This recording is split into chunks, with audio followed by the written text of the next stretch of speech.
Welcome to Sleepless Philosophers.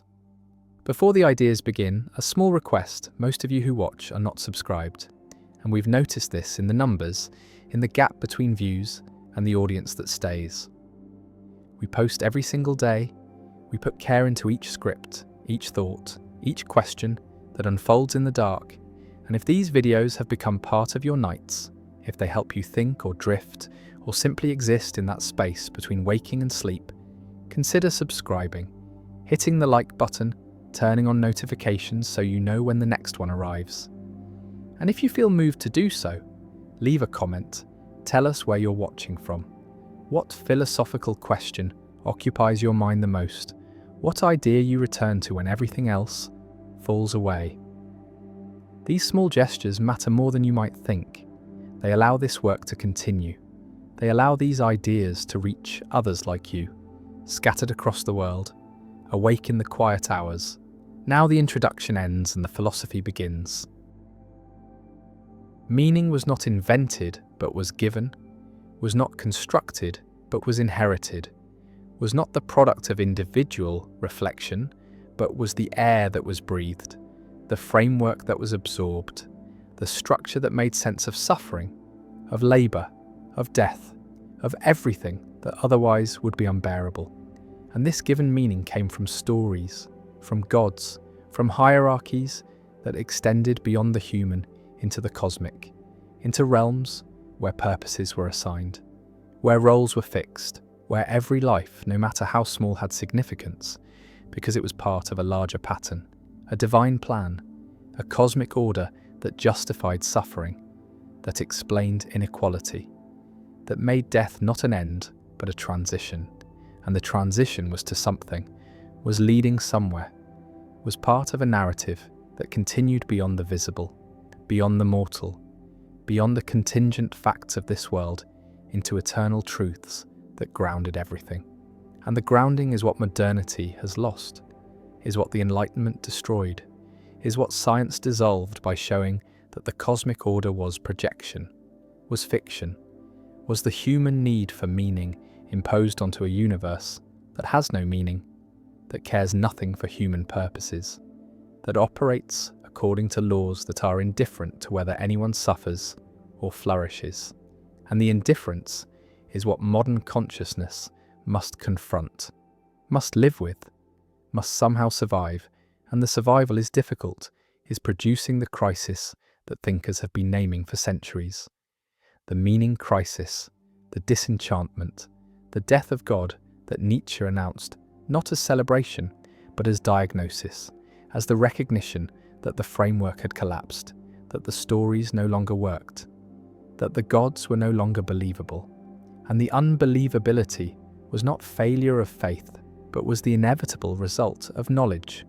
of the scientific worldview that explained through mechanism what had been explained through purpose, that showed causes where there had been reasons, that revealed the universe to be vast and old and empty of anything like human meaning. And the emptiness is what modern consciousness inherits, is the vacuum that religion once filled, is the absence that creates the crisis, because humans need meaning, are built to seek it, are suffering without it, are experiencing the pointlessness as pathology, as depression, as the epidemic of despair that characterizes wealthy secular societies, where material needs are met but existential needs are not, where comfort is abundant but purpose is absent, where life is long but feels empty, and the emptiness is not new, but the awareness of it is new, is the result of losing the stories that made the emptiness tolerable, that covered it over, that provided the illusion of significance. An illusion is what the religious frameworks were, but they were functional illusions, were useful fictions, were false but necessary, and the necessity is what modernity has trouble acknowledging, has trouble accepting, because modernity is committed to truth, to science, to the rejection of comfortable lies, but the rejection has costs, is leaving people without the resources to make sense of existence, without the narratives that make suffering meaningful, without the structures that provide purpose, and purpose cannot be manufactured, cannot be created through individual will, cannot be generated by deciding to care about something, because caring requires reasons, and reasons require frameworks, and frameworks are inherited, not invented, are received, not constructed, are given by cultures, by traditions, by the accumulated wisdom of generations who faced the same emptiness and created stories to fill it. And the stories worked not because they were true, but because they were shared, were collective, were providing roles and meanings that were recognized by others, that were part of a social world where purpose was public, was confirmed, was real in the way that social facts are real. And social facts require agreement, require participation, require that people act as if the meaning is there, and the as if is what modernity has trouble with, is what secular consciousness resists, because acting as if seems like pretending, seems like bad faith, seems like the self-deception that Sartre warned against. And so modern individuals are caught between the need for meaning and the inability to believe in the sources of meaning, between the hunger for purpose and the knowledge that purpose is not inherent but is imposed, is constructed, is chosen. And chosen meaning feels arbitrary, feels thin, feels like it could be otherwise, and therefore feels like it is not really meaning at all, but is just preference, just a subjective valuing that has no grounding, no justification, no claim to be anything more than personal taste. And taste is not enough, is not providing the weight that meaning requires, is not making life feel significant, is not answering the question of why any of this matters. And the why is the question that modernity cannot answer, is the question that haunts secular consciousness, is the question that produces the crisis. And the crisis is not just intellectual, but is visceral, is felt, is experienced as the flatness of existence, as the sense that nothing really matters,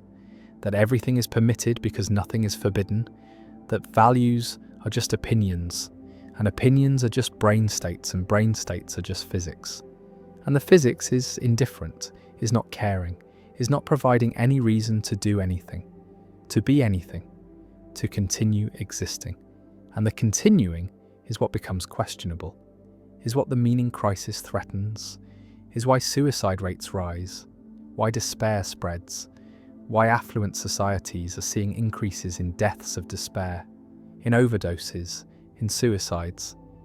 in all the ways that people exit when existence feels unbearable. And the unbearable is not material, but is existential, is not about lacking things, but about lacking reasons, lacking purposes, lacking the framework that makes effort meaningful, that makes suffering tolerable, that makes life worth living. And the worth is what is missing, is what cannot be found, is what modernity has destroyed without replacing. And the replacements that have been tried are failing, are not working, are revealing themselves to be inadequate substitutes for what was lost. And what was lost was not just belief in God, but was the entire worldview that made God plausible, that made divine purpose conceivable, that made cosmic meaning possible. And the possible is what has been eliminated, is what science has shown to be projection, to be anthropomorphism, to be the mistaken attribution of human qualities to the universe. And the mistake is understandable, is natural, is the way that consciousness makes sense of the world.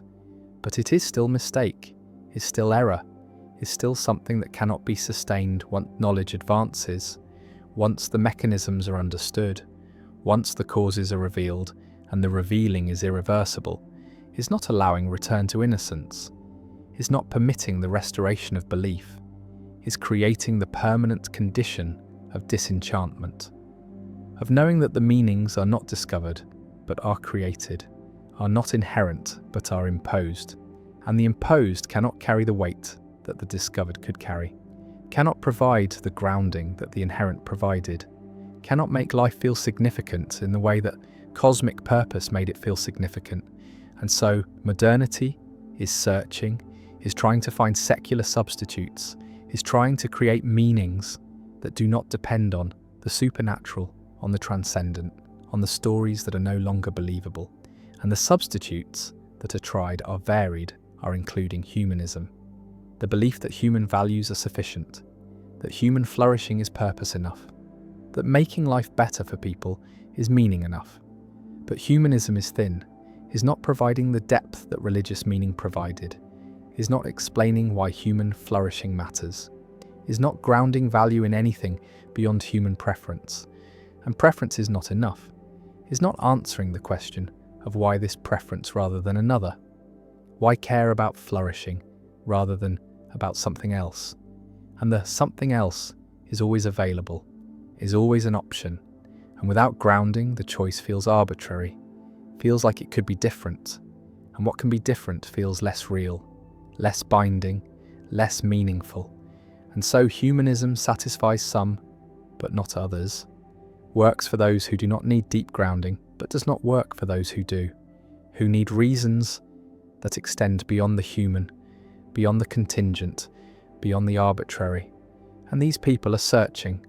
are trying other substitutes, are trying nationalism, the belief that the nation provides purpose, that serving the collective gives life meaning, that sacrifice for the group is the answer. But nationalism is dangerous, is leading to conflict, is producing the us versus them that justifies violence, that makes the other into enemy, that converts the search for meaning into the justification for harm. And the harm is what makes nationalism unsustainable, as meaning is what reveals it to be destructive, to be the kind of substitute that is worse than the absence it is trying to fill. And so nationalism is rejected by many, is seen as the wrong answer, but the rejection leaves the question open, leaves the search continuing. And another substitute that is tried is ideology, the belief that political movements provide purpose, that working for justice or equality or liberation gives life meaning. That commitment to the cause is the answer, and for some this works, is providing the structure that was lost, is giving roles and purposes, and the sense of being part of something larger, something important, something that justifies effort and sacrifice. But ideology is also dangerous, is also producing conflict, is also dividing the world into believers and heretics, is creating the certainty that is intolerant, that is unwilling to coexist with doubt. And the doubt is what ideology cannot tolerate, is what it must suppress. And the suppression is violence, is coercion, is the same problem that religion had, that any totalizing meaning system has, which is that it cannot allow alternatives, cannot permit questioning, cannot coexist with the plurality that modernity also values. And so ideology is failing as substitute, is producing as much harm as good, is not solving the meaning crisis, but is creating new problems, new conflicts, new reasons for despair. And the despair is what remains, is what continues, is what characterizes modern consciousness, when all the substitutes are tried and found wanting, when the search for meaning exhausts itself, when the recognition arrives that maybe meaning cannot be found, cannot be manufactured, cannot be created through individual or collective will, because meaning was never something that humans made, but was something they received, was given by frameworks that emerged over centuries, that were refined through generations, that worked because they were inherited, not because they were chosen. And choosing meaning is the modern problem, is the thing that modernity demands, but that consciousness cannot do, because choice requires reasons, and reasons require grounding, and grounding is what is missing, is what was lost with the death of God, with the collapse of cosmic purpose, with the recognition that the universe is indifferent, and the indifference is the truth, is what science reveals, is what honesty requires accepting, and the acceptance is what some philosophers advocate, is what Camus called absurdism, is the response that acknowledges the meaninglessness while refusing to be destroyed by it, that confronts the absurd without fleeing into suicide or into false hope, that lives with full awareness of the void while continuing to live, while continuing to act, while continuing to find moments of joy and connection and beauty, even though none of it means anything in the cosmic sense. None of it matters beyond the moment. None of it will be remembered once consciousness ends, and the ending is inevitable. is coming for everyone, is the final proof that nothing matters, that all effort is futile, that existence is temporary and meaning is impossible.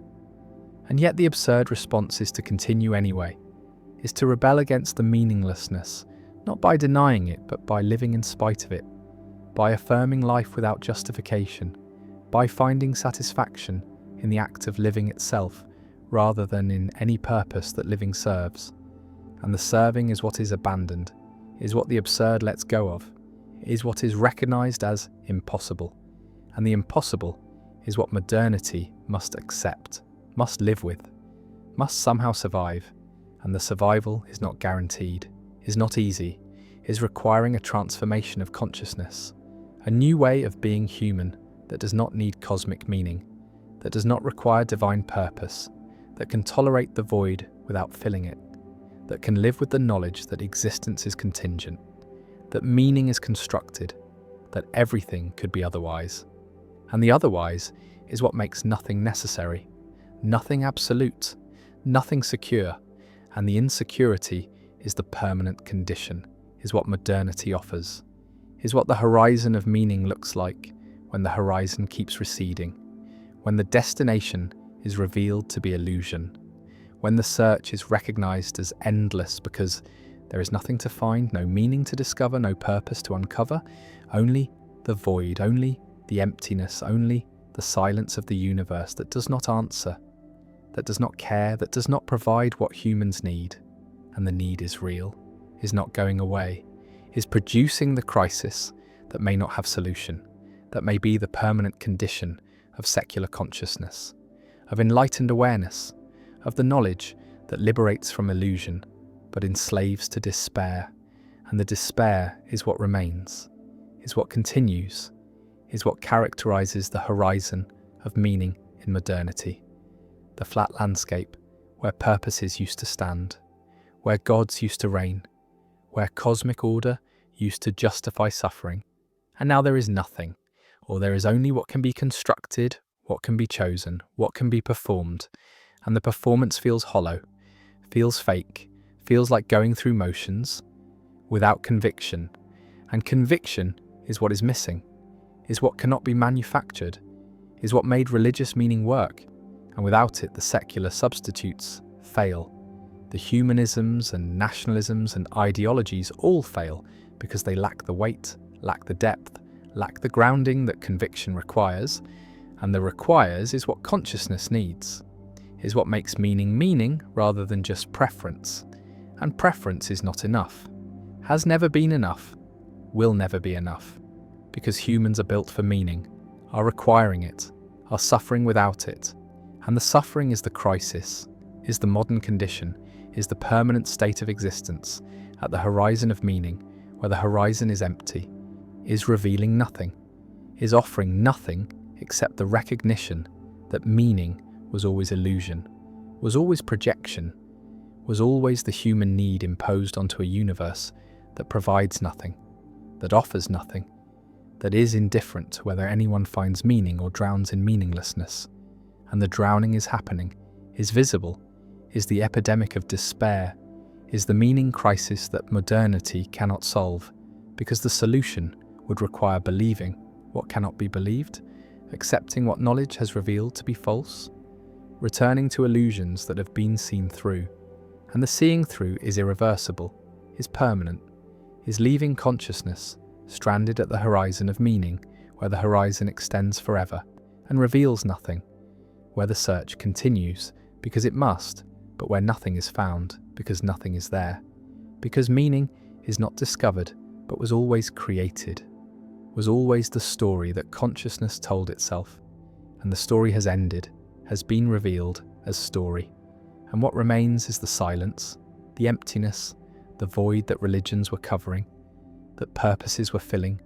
that cosmic orders were organizing, and the organizing is gone, is lost, is leaving consciousness alone with existence, with the fact of being without the reason for being, with life without purpose, with experience without significance. And the without is the horizon, is what modernity sees when it looks for meaning. And the looking continues, must continue, because consciousness cannot stop seeking what it needs. But the seeking finds nothing, reveals nothing, discovers nothing except the fact that there is nothing to discover, that the horizon is empty, that meaning is absent, that purpose is impossible, and the impossible is what must be lived with, must be endured, must be survived, and the survival is what absurdism attempts, what Camus offered, what some find sufficient, but many do not. Many cannot. Many are destroyed by the emptiness, by the meaninglessness, by the recognition that nothing matters and nothing can be done to make it matter. And the cannot is the tragedy, is the modern condition, is the permanent crisis at the horizon of meaning, where meaning has ended, where purpose has collapsed, where existence continues but significance does not. And the does not is what remains, is what persists, is what characterizes life at the horizon, where the horizon is empty, where the search reveals nothing, where consciousness is alone with its need for meaning in a universe that provides none, that offers none, that will never provide any, because meaning is not there, was never there, is only here in consciousness, in the stories that are told, in the illusions that are maintained, and the maintaining is what modernity cannot do, is what knowledge prevents, is what honesty forbids, and so the crisis continues, the despair persists, the horizon remains empty, and consciousness must somehow survive, must somehow continue, must somehow live without meaning, without purpose, without the grounding that makes existence bearable, and the bearable becomes questionable, becomes doubtful, becomes the thing that many cannot achieve, and the achieving is the challenge, is the task, is what modernity demands without providing resources, without offering solutions, without giving answers, because there are no answers, there is no solution, there is only the void, only the emptiness, only the silence, and the silence is what speaks, is what reveals, is what remains at the horizon of meaning where meaning has ended, and nothing has replaced it, and nothing ever will. Attention has become currency, has become the raw material that corporations extract and refine and sell. And this transformation happened quietly, happened gradually, happened so smoothly that most people did not notice they were becoming the product, did not realize that their consciousness had been colonized, that the hours of their lives were being auctioned to the highest bidder, that every moment of awareness was being monetized by platforms designed not to inform or connect or entertain, but to harvest, to capture, to hold the gaze for as long as possible and convert that holding into profit. And the genius of this system is that it does not feel like exploitation, does not feel like theft, feels instead like choice, like freedom, like the vast menu of options that modernity provides. But the choice is curated, is algorithmically optimized, is designed to keep the user inside the platform, inside the feed, inside the cycle of stimulus and response that generates data. And the data is what matters. The data is what gets sold. The clicks and scrolls and pauses and searches that reveal preferences, reveal psychology, reveal the patterns that allow prediction. And prediction is control, is the ability to shape behavior, to nudge decisions, to make certain choices more likely than others. And this happens below the level of awareness,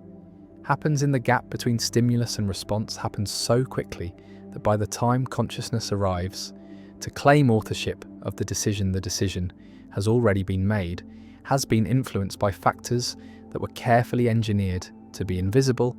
to operate in the blind spots of perception. And the engineers are not evil, are not villains, are just optimizing, are just doing what they are hired to do, which is maximize engagement. And engagement is measured in time, in how many minutes per day the user spends inside the system. And the system is very good at maximizing this metric, has been refined through millions of iterations, has been tested on billions of users, has discovered principles of human psychology that academic researchers never found, because researchers have ethics committees and platforms have incentives, and the incentive is to find the exact frequency of reward that keeps behavior going. the exact ratio of novelty to familiarity that prevents habituation, the exact level of difficulty that maintains interest without causing frustration, and these parameters are adjusted in real time, are personalized for each user, are tuned to the individual vulnerabilities that the data reveals. And what the data reveals is that humans are predictable, are hackable, are machines that respond to inputs in ways that can be modeled and exploited. And the exploitation is not illegal, is not even considered unethical by the standards of the industry. It's just business, just capitalism, just the market finding new territory to colonize. And the territory is consciousness, is the hours of the day that used to be empty, used to be boring, used to be filled with thought or rest or staring at walls. And these empty hours were not profitable, were not monetizable, were waste from an economic perspective, and so they had to be filled, had to be captured, had to be converted into engagement. And the tools for this conversion are apps, are platforms, are devices that promise connection and deliver isolation, promise information and deliver distraction, promise empowerment and deliver addiction. And the addiction is not metaphorical, is not exaggeration, is literal, is the same neural pathways, the same dopamine dynamics, the same withdrawal symptoms that characterize substance addiction. And the platforms know this, have hired neuroscientists and psychologists to make the products more addictive, more compelling, more difficult to resist, and resistance is framed as weakness, as lack of self-control, as personal failing. But this framing obscures the asymmetry of power, obscures the fact that individuals are competing against teams of PhDs with unlimited resources and sophisticated tools. And in this competition, the individual always loses, always ends up scrolling, always ends up checking, always ends up giving the platform what it wants, which is attention. And attention is finite, is the one resource that cannot be manufactured or expanded, is strictly limited by the hours in a day and the capacity of the nervous system. And so the competition for attention is zero-sum, is a war where every platform is fighting every other platform, and all of them are fighting against sleep and work and relationships and anything else that might occupy consciousness. And the platforms are winning, are capturing more hours every year, are extending their reach into moments that used to be sacred, used to be protected, used to be offline. And offline is becoming a luxury, is becoming something only the wealthy can afford, because opting out requires discipline and alternatives and the knowledge that opting out is even possible. And most people do not have this knowledge, do not see the system, do not recognize that their attention is being farmed. And even those who do recognize it often cannot escape, cannot resist, because the platforms are too useful, too convenient, too integrated into the infrastructure of modern life. And to reject them is to reject participation, to accept isolation, to make life harder in exchange for autonomy. And most choose convenience over autonomy, choose connection over sovereignty, choose the platform over the void. And the void is what waits in the absence of stimulation, is what the constant connectivity is designed to prevent, is boredom, is the experience of being alone with the unoccupied mind. And boredom has become intolerable, has become something to be avoided at all costs. And the cost is attention, is consciousness, is the capacity to think without distraction, to feel without mediation, to simply be without needing external input. And this capacity is atrophying, is declining with each generation, is being bred out by an environment that never stops demanding response, that never allows rest, that treats every moment of inactivity as opportunity, as potential engagement that must be captured. And the capturing is called user experience, is called interface design, is called growth hacking. And these terms sanitize what is happening, make it sound technical rather than predatory, make it sound like optimization rather than exploitation. But the experience of the user is not optimized for the user, is optimized for the platform, is designed to extract maximum value from minimum input. And the value extracted is not just attention, but data, Not just time, but information. Not just engagement, but identity. Because the platforms know things about their users that the users do not know about themselves. Have models of personality and preference that are more accurate than self-report. And these models are sold, are licensed, are used to manipulate. And the manipulation is called advertising, but is really behavior modification, is the application of psychological principles to make certain actions more likely. And the actions are clicking and buying and voting and believing, and what is believed is whatever the algorithm decides to show. Whatever content the model predicts will generate engagement, and engagement means time, means attention, means the user staying inside the system. And the system has learned that outrage generates engagement, that fear generates engagement, that tribalism and conflict and moral certainty generate engagement. And so these are what the algorithm promotes, what the feed becomes filled with, not because the platform wants a more divided world, but because division is profitable, keeps people scrolling, keeps people arguing, keeps attention captured. And the captured attention is sold to advertisers who want to change behavior, who want to make people buy products they do not need, believe things that are not true, vote for candidates who do not serve their interests, and the system works, is terrifyingly effective. Has changed elections, has changed culture, has changed what people think is real, and reality is becoming whatever the algorithm amplifies, whatever goes viral, whatever captures attention long enough to become part of the discourse. And the discourse is not conversation but performance, not exchange but broadcast, not thinking but reacting. And reaction is what the system wants, is faster than reflection, is more primitive, is easier to predict and manipulate. And so the environment rewards reaction, punishes reflection, makes it difficult to think slowly, to consider carefully, to withhold judgment. And the result is a population that is always responding, always reacting, always engaged but never thoughtful, never deliberate, never in control of their own attention. And attention is the foundation of everything else, is what makes learning possible, makes relationships possible, makes meaning possible. And when attention is colonized, everything built on attention becomes precarious, becomes shallow, becomes vulnerable to collapse. And the collapse is already happening, is visible in the epidemic of anxiety and depression, in the inability to focus, in the fragmentation of identity, in the sense that life is accelerating, that there is never enough time, that something important is being lost, but it is not clear what or how to get it back. And what is being lost is sovereignty, is the right to one's own consciousness, the right to choose what to pay attention to, rather than having attention hijacked, manipulated, sold. And the platforms will say that users have choice, that no one is forced to use these services, that opting out is always possible. But this is disingenuous, is like saying that people choose to breathe polluted air because they could move, could leave the city, could find somewhere clean. And technically, this is true, but practically, it ignores the structure of power, ignores that the environment has been changed in ways that make certain choices extremely costly. That opting out of the attention economy means opting out of employment, education, social connection, civic participation. And so the choice is not really a choice,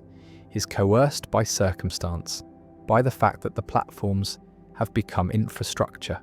have become the roads on which modern life travels. And to refuse them is to refuse modernity, to accept marginalization, and most cannot afford this refusal. And so they stay,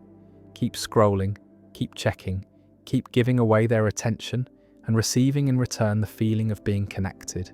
being informed, being free, when really they are isolated, distracted, captured. And the freedom is the freedom of the hamster wheel, the freedom to run without going anywhere, the freedom to choose between options that have all been curated to serve the same end, and the end is profit, is the conversion of attention into money, is the monetization of consciousness itself. And this monetization was not possible before, was not technically feasible, required technologies that did not exist, required smartphones and algorithms, and the infrastructure to track and analyze and predict behavior in real time. And now that the infrastructure exists, it will not be dismantled, will not be voluntarily abandoned, because it's too valuable, too profitable, too central to the business models of the most powerful corporations in history. And these corporations are not accountable to users, are accountable to shareholders. And shareholders care about growth, care about returns, care about the numbers going up. And the numbers go up when engagement goes up, when attention is captured more effectively, when the competition is crushed and the market is monopolized. And monopoly is what has been achieved, is what the platform economy tends toward, because platforms benefit from network effects, from being where everyone else is. And this creates winner-take-all dynamics, creates situations where one or two platforms dominate, and alternatives cannot compete, cannot offer enough value to overcome the switching costs. And so the users are locked in, are prisoners of convenience, are unable to leave without losing access to the networks that have become essential. And the platforms know this, exploit this, degrade the experience slowly, introduce features that users hate but tolerate because the alternative is worse, is disconnection. And disconnection is unthinkable, has become synonymous with isolation, has become the thing that the attention economy promises to save us from while actually delivering it. Because connection through a screen is not connection, is simulation of connection, is the appearance without the substance, is the feeling without the reality. And the reality is that real connection requires presence, requires attention that is not divided, not distracted, not mediated by an algorithm that is optimizing for something other than the relationship. And such attention is becoming rare, is becoming a gift that few can afford to give, because attention is the thing being taken, is the thing being sold, is the thing that there is never enough of, because it is always being redirected, always being pulled toward the next notification, the next update, the next thing designed to capture and hold and extract. And the extraction is invisible, feels like nothing, feels like just a moment, just a quick check, just staying informed. But the moments accumulate, the checks compound, and hours dissolve into fragmented minutes, into broken attention that cannot sustain thought, cannot maintain focus, cannot build anything that requires depth or complexity or sustained engagement. And depth is what is being lost, is what the attention economy is incompatible with, because depth requires time, requires the ability to stay with difficulty, to tolerate confusion, to sit with questions that do not have immediate answers. And the platforms cannot tolerate this, cannot allow users to sit, must keep them moving, must keep them scrolling, must keep them in the state of perpetual seeking that never finds, perpetual consuming that never satisfies. And satisfaction is the enemy, is what would cause the user to stop, to disengage, to leave the platform. And so satisfaction must be prevented, must be deferred, must be replaced with the promise of satisfaction, with the feeling that the next thing will be the thing, the next scroll will reveal something worth the time. And this promise is never fulfilled, is never intended to be fulfilled, is the mechanism that keeps the machine running, keeps the user trapped in the loop. And escape requires recognizing the loop, requires seeing the mechanism, requires understanding that the feeling of freedom is the trap, that the choice is the cage, that the attention economy is not serving the user but is using the user, is extracting value and leaving behind exhaustion, fragmentation, the sense that life is happening somewhere else, to someone else, and the screen is a window onto that other life, but never a door, never a way through, only a way to watch, to consume, to experience vicariously. And vicarious experience is not experience, is its negation, is the replacement of doing with watching, of living with scrolling, of being with performing. And performance is what the platforms demand. Demand the curation of identity, the presentation of self that is always positive, always successful, always enviable. And this performance is exhausting, is alienating, is the source of the anxiety that drives people back to the platforms looking for relief. And the platforms provide relief in the form of more content, more distraction, more opportunities to forget that the self being performed is not the self being lived, that the gap between them is growing, that authenticity is becoming impossible in an environment that punishes vulnerability and rewards spectacle. And spectacle is what the algorithm amplifies. What goes viral, what captures attention at scale, and attention at scale is what matters, is what generates revenue, is what makes certain voices loud and others silent. And the silence is not absence but erasure, is the algorithmic decision that certain content does not generate engagement, does not deserve distribution, does not align with the platform's interests, and interests are commercial, are about keeping users inside the system, and anything that might cause users to leave, to think, to question, to disconnect, is deprioritized, is hidden, is effectively censored not by decree but by code, by the automated decisions of systems that have no conception of truth or value or importance, only of engagement. And engagement is the wrong metric, is optimizing for the wrong thing, is maximizing time spent rather than time well spent. And the distinction matters because not all attention is equal. Some attention is nourishing and some is depleting. Some makes life richer and some makes it poorer. But the algorithm cannot distinguish, does not care, measures only duration and intensity. And intensity is easy to generate through outrage, through fear, through the triggering of emotions that demand response. And so the feed becomes a stream of triggers, becomes designed to provoke, to upset, to capture attention through the primitive circuits that evolved to detect threat. And these circuits are not designed for the modern world, are designed for a world where threats were physical, immediate, escapable, not abstract, permanent, global, and the mismatch creates chronic activation, creates a state of perpetual vigilance that wears down the nervous system, that depletes resources, that makes rest impossible because the threats never stop,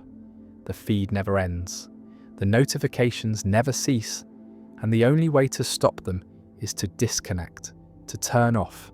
to reclaim attention. But disconnection feels dangerous, feels like missing something, feels like falling behind, and falling behind is unacceptable in a culture that valorizes productivity, that measures worth in output, that treats every moment as resource to be optimized. And optimization means elimination of waste. And waste includes rest, includes boredom, includes the empty time that used to be when consciousness could wander, could explore, could discover itself.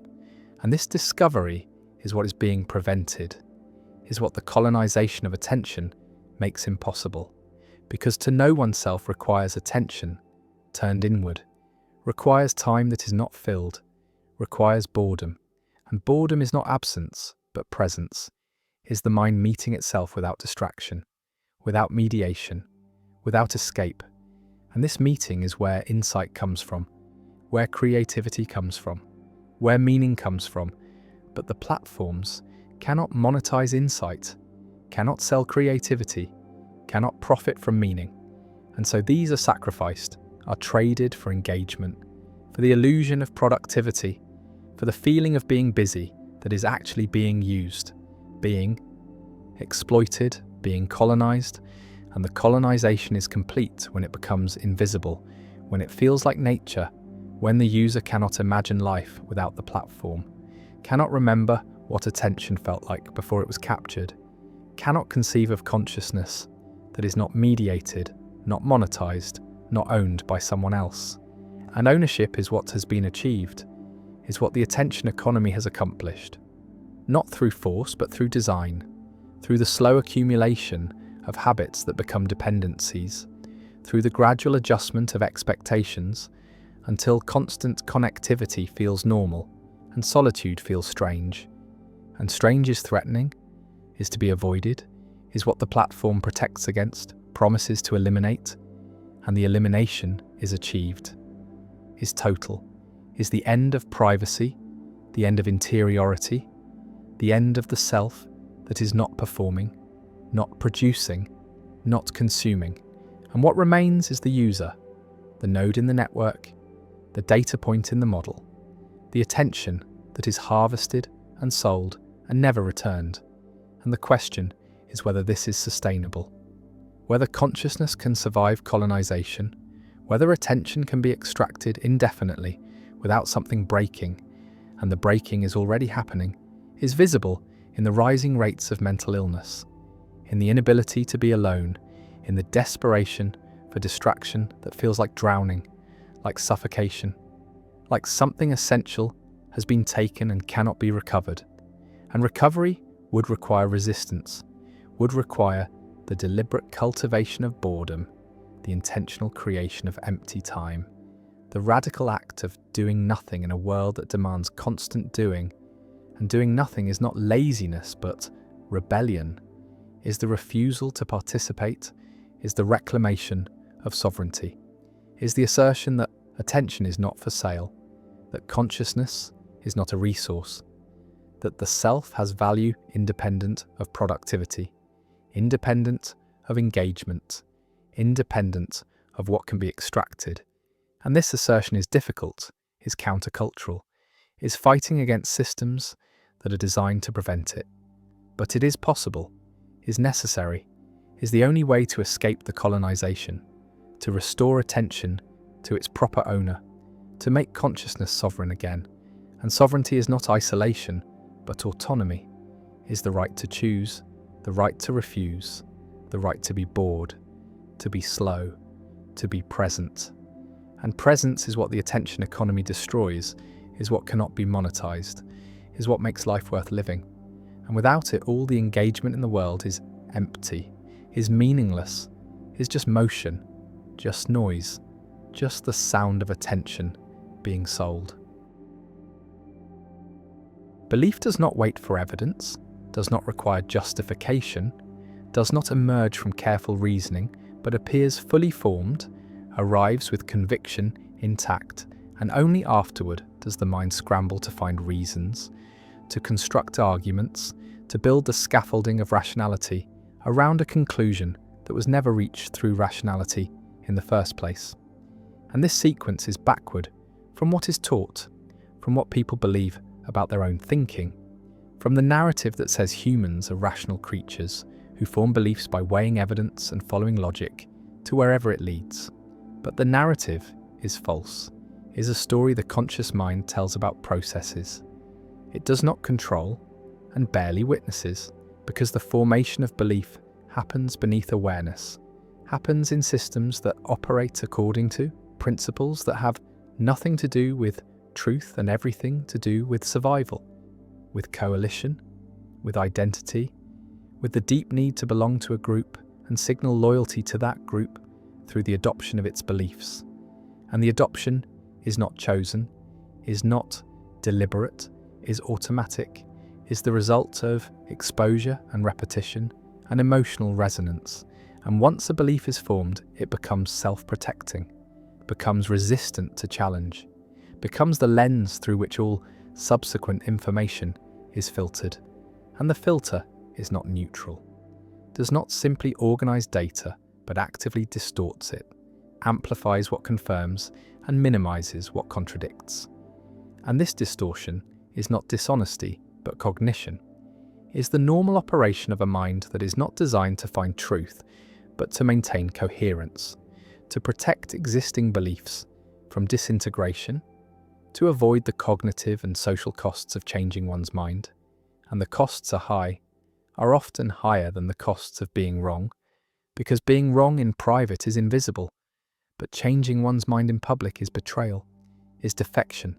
is the signal that one is unreliable, is not committed, is willing to abandon the group. And groups punish this, punish uncertainty,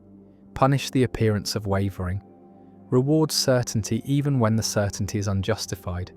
especially when it is unjustified. Because justified certainty requires evidence, and evidence is ambiguous, and ambiguity is threatening to group cohesion, but unjustified certainty that comes from faith, from commitment, from identity, is the strongest signal of loyalty, is the proof that one believes not because the evidence compels, but because the group demands, and this demand is the engine of belief, is what makes convictions stick, what makes them resistant to argument, what makes smart people believe wrong things, not despite their intelligence, but because of it. Because intelligence is a tool, and tools can be used for any purpose, including the purpose of defending beliefs that were never formed through intelligence in the first place. And the defense is sophisticated, is elaborate, is often more complex than the defenses offered by less intelligent believers, because the intelligent mind has more resources, more information, more ability to construct rationalizations that sound convincing, that appear logical, that give the impression of having been arrived at through careful thought when really they are working backward from a conclusion that was never in question. And the conclusion was never in question because it was not a conclusion but a premise, was not the end of reasoning but the beginning, was the starting point that determined which evidence would be noticed, which arguments would be persuasive, which authorities would be trusted. And trust is not distributed evenly across all sources, but is allocated according to alignment, according to whether the source supports the belief or challenges it. And sources that support are credible, are reliable, are worth listening to, while sources that challenge are biased, are corrupt, are motivated by hidden agendas. And this asymmetry is not recognized by the believer, is not seen as bias but as discernment, as the ability to distinguish good information from bad. And the distinguishing is easy because good information is information that confirms, and bad information is information that contradicts. And this is motivated reasoning, is the process by which the mind arrives at the conclusions it wants to arrive at while maintaining the illusion of objectivity, the sense that the conclusion was forced by evidence rather than selected in advance, and the illusion is convincing, is believed by the person doing the reasoning, is not cynical manipulation, but sincere self-deception, is the mind fooling itself, because being fooled is useful, is adaptive, is what allows people to hold beliefs with confidence, even when the beliefs are unsupported, and confidence is what matters socially, is what others respond to, is what makes a belief persuasive, not because it's true but because it's held strongly, and strength of conviction is mistaken for strength of evidence, is treated as signal that the believer knows something, has access to information, has done the thinking, when really the strength comes from identity, from the fact that the belief is tied to who the person is, to what group they belong to what side they are on. And sides are not chosen through reasoning, are chosen through affiliation, through accidents of birth and circumstance,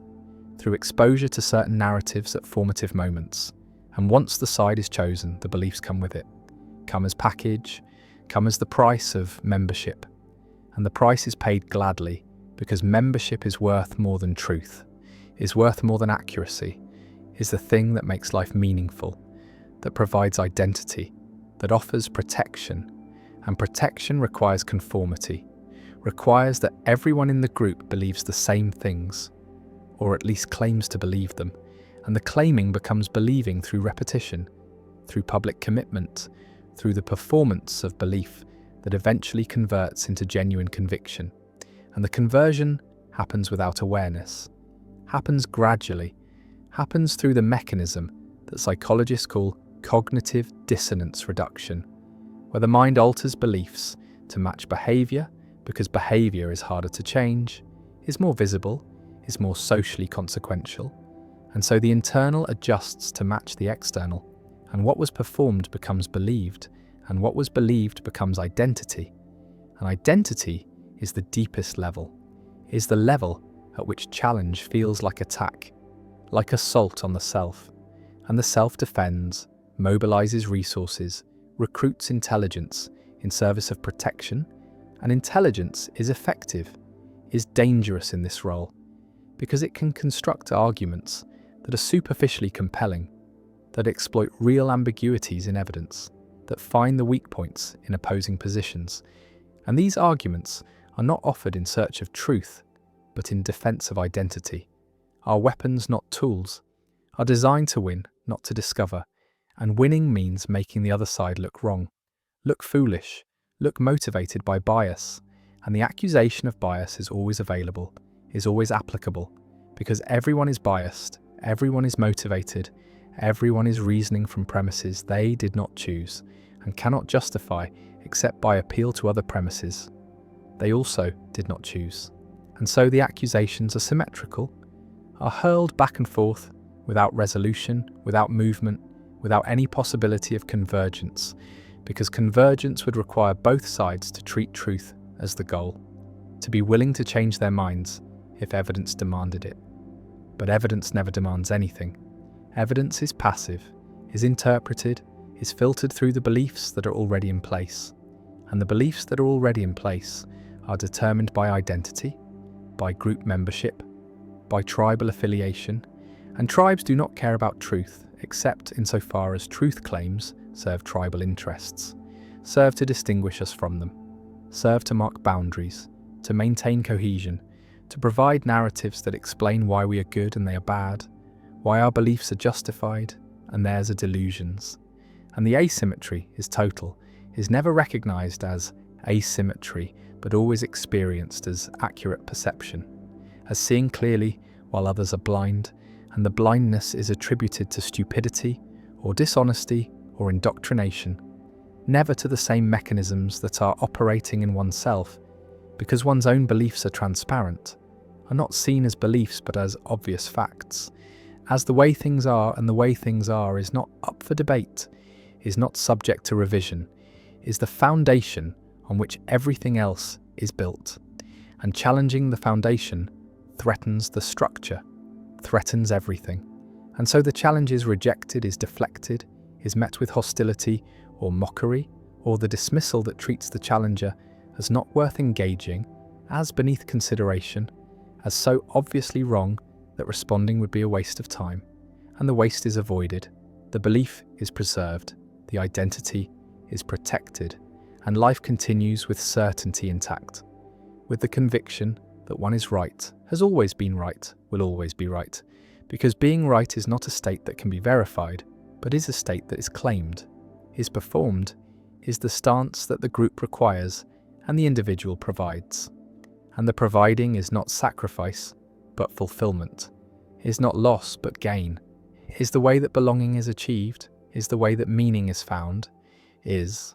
the way that the chaos of existence is organized into a coherent narrative where the self is on the right side, is part of the good, is aligned with truth, even if truth is never actually encountered, never actually sought, never actually valued except as a rhetorical weapon to use against opponents.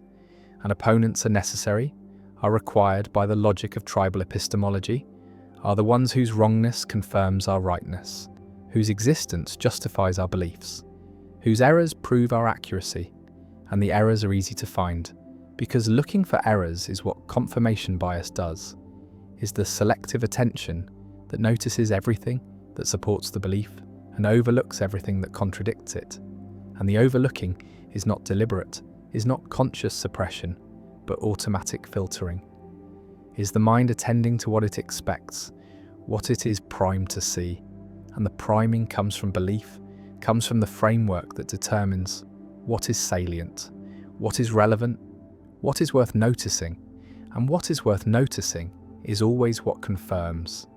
is always what can be incorporated into the narrative,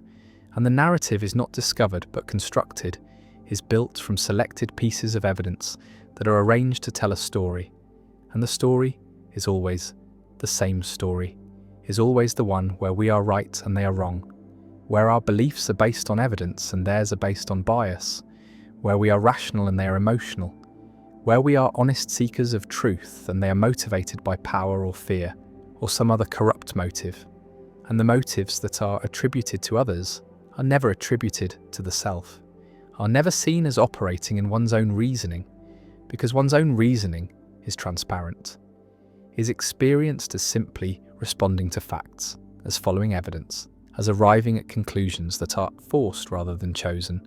and the forcing is illusion is the feeling that arises when motivated reasoning is operating smoothly. When the mind has successfully convinced itself that the conclusion it wanted to reach is the conclusion that evidence demands, and the demand is retroactive, is constructed after the fact, is the rationalization that makes the belief feel justified, that allows it to be held with confidence, that enables the believer to defend it against challenge and feel virtuous in the defending. And virtue is the reward, is what makes belief feel good,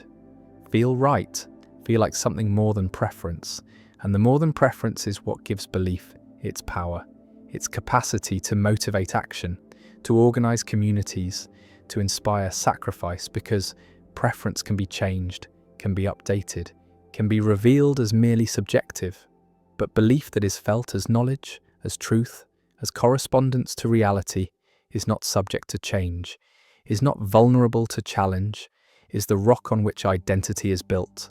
And the rock is not geology but psychology, is not objective but constructed, is not discovered in the world but imposed on the world. And the imposition is what makes the world intelligible, what makes experience coherent, what prevents the vertigo of radical uncertainty. And uncertainty is intolerable, is the state that humans will do almost anything to avoid, will believe almost anything to escape. And the escape is into certainty, into conviction, into the feeling of knowing. And the feeling is what matters, is what provides comfort, is what makes belief functional regardless of whether it is true. And truth is a secondary concern, is something that is appealed to but not pursued, is a value that is claimed but not practiced, because practicing it would require epistemic humility,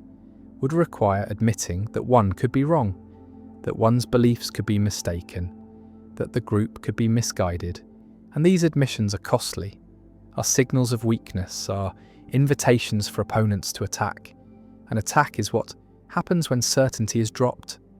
when doubt is expressed, when the fortress of belief shows cracks and the cracks are not tolerated, are repaired immediately, are filled with rationalizations and justifications, and appeals to authority. And authority is not expertise but alignment, is not knowledge but membership, is the voice of the group speaking through individuals who have internalized its beliefs so thoroughly that they cannot distinguish their own thoughts from the thoughts they were given. And the giving is not noticed, is not experienced as indoctrination, but as education, as the transmission of knowledge, as the inheritance of wisdom. And wisdom is what every group claims to possess, is the special access to truth that justifies its existence, that explains why belonging matters, why loyalty is required, why defection is unforgivable. And the unforgivable is treated with expulsion, with shunning, with the withdrawal of recognition that makes social existence possible. And the possibility of this withdrawal is what keeps believers in line, keeps them performing the beliefs, even when doubt arises, even when evidence contradicts, even when the rational part of the mind recognizes that the belief is unsupported, because the rational part is weak,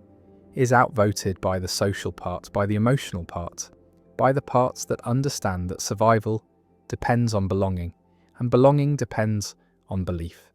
And so belief is maintained, is performed, is protected against challenge, not because it is true, but because it's necessary, is the price of membership, is the cost of identity, and the cost is paid continuously, is paid in the suppression of doubt, in the dismissal of contrary evidence, in the construction of elaborate rationalizations that allow the belief to persist despite its failures, despite its contradictions,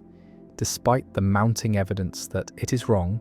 and wrong is what every belief eventually becomes, is the fate of all convictions that are held rigidly, that refuse to update, that treat themselves as final, as complete, as not subject to revision, because the world changes, because evidence accumulates, because what was plausible becomes implausible, and the implausible becomes undeniable, and the undeniable is denied anyway, is rejected through the mechanisms of motivated reasoning that are so powerful, so sophisticated, so effective at maintaining belief in the face of counter-evidence that they can preserve convictions long after those convictions have ceased to correspond to anything in reality. And the lack of correspondence does not matter, does not affect the strength of belief, does not reduce confidence, because belief is not about correspondence, is not about mapping the world accurately, is about maintaining identity, maintaining belonging, maintaining the narratives that make the group cohere. And coherence is more important than accuracy, is more valuable than truth, is what holds communities together, what makes collective action possible, what allows humans to coordinate at scale. And scale requires shared belief, requires that everyone is operating from the same assumptions, the same frameworks, the same narratives, and the sharing is not achieved through evidence, but through repetition, through ritual, through the constant reinforcement of the beliefs that define the group. And the reinforcement is everywhere, is in the stories that are told, the heroes that are celebrated, the enemies that are vilified, the history that is remembered, and the history that is forgotten, and the remembering and forgetting are selective, are curated to support the narrative, to make the group look good, to make its beliefs seem justified, seem necessary, seem like the only reasonable position. And reasonableness is performance, is the appearance of having arrived at belief through rational process, when really the process is post hoc, is the construction of justification for conclusions that were reached through identity, through emotion, through the non-rational processes that govern most of human belief. And the most is almost all, is the vast majority of what people believe, is believed not because evidence compels, but because believing is required, is expected, is the condition of membership in the groups that provide meaning and purpose and protection. And without these groups, the individual is lost, is isolated, is without framework, without narrative, without the stories that make sense of suffering, that explain why things happen, that provide hope that the future will be better, or at least that the struggle is meaningful. And meaning is what belief provides, is the primary function, is more important than accuracy, more valuable than truth. Because humans can tolerate being wrong, but cannot tolerate meaninglessness, cannot survive without the sense that life is going somewhere, that actions matter, that the side they are on is the right side,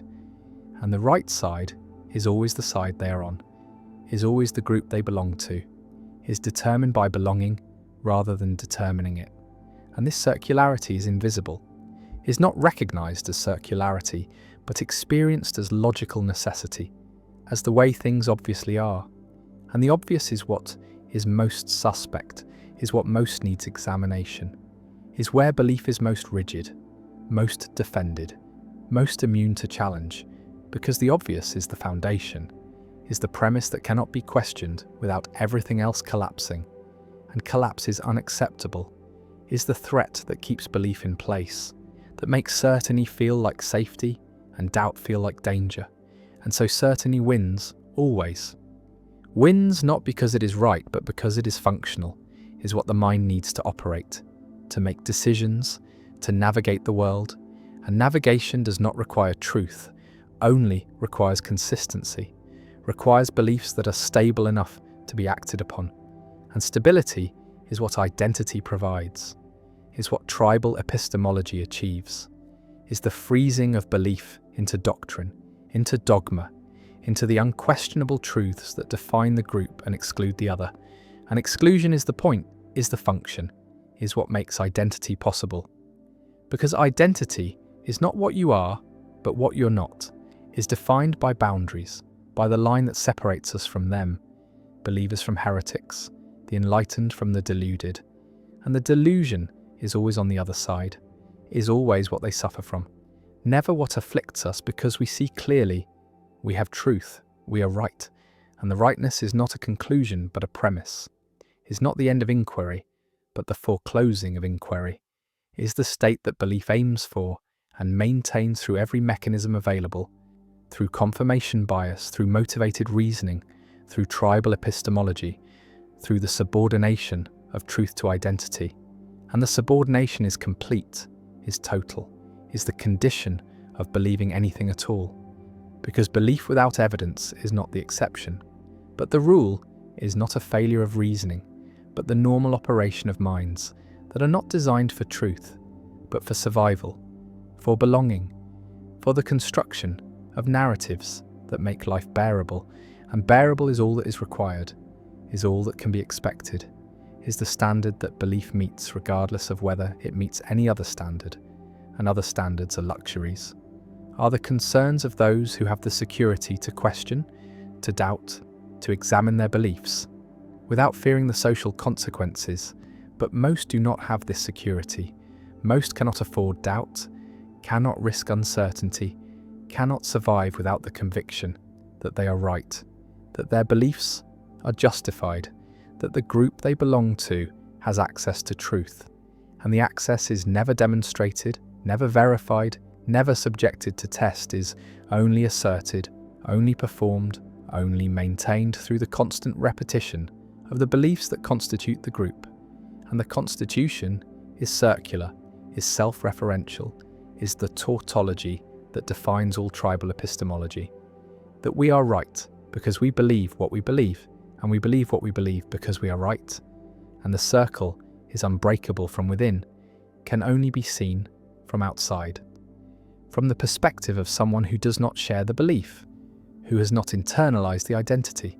who can see the mechanisms operating, and the seeing changes. Nothing convinces no one, because the believer is not operating from evidence and cannot be swayed by evidence, is operating from identity and can only be swayed by changes in identity, by shifts in belonging, by the rare and difficult transformation that allows a person to leave one group and join another, to abandon one set of beliefs and adopt another. And the adoption is not reasoned, but is the same non-rational process operating in a different direction, is the formation of new convictions without evidence, is the replacement of one certainty with another certainty. And the certainty is what matters, is what the mind needs, is what belief provides, regardless of content, regardless of truth, regardless of anything except the function of making the world intelligible, making the self coherent, making belonging possible. And possibility is all that belief promises, is all that it delivers, is the opening of a space where life can be lived with conviction, with purpose, with the sense that one knows what is true and what is false, what is good and what is evil, what side to be on and what side to oppose, and the opposition is necessary, is required by the structure of belief, is what makes belief matter, what gives it weight,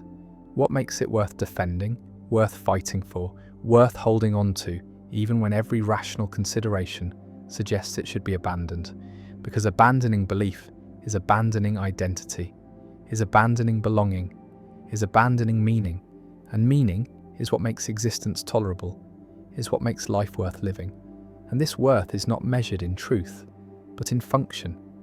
not in correspondence, but in coherence, not in accuracy, but in the capacity to organize experience into narratives that can be shared, that can be believed, that can be held with the conviction that comes not from evidence but from faith. And faith is not the opposite of reason, but its foundation is the ground on which all reasoning occurs, is the set of premises that cannot themselves be justified but must be assumed, must be taken on faith, must be believed without evidence, because evidence requires premises, and premises require faith,